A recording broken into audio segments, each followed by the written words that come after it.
In this video, I am going to show you the unboxing of Hikvision network switch. It's a 8-port network switch. Here you can see that it has 8 ports and it has 2 uplinks. Here is the model name of this network switch. The price mentioned on the box is 6,900, but you can get this below 3,000.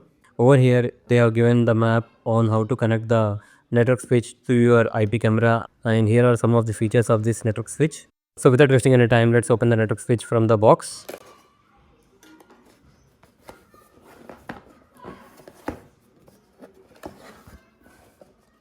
Here is a network switch.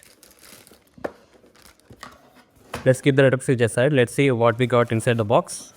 We get a user manual of the network switch, and also inside we get a cable and adapter. Let's keep it aside. Let's remove the network switch. This is how the network switch looks. It is full metal.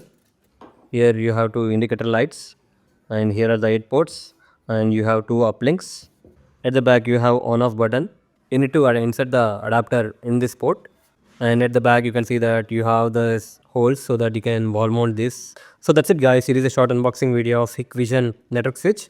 If you like this video, please do subscribe to our channel. Thank you.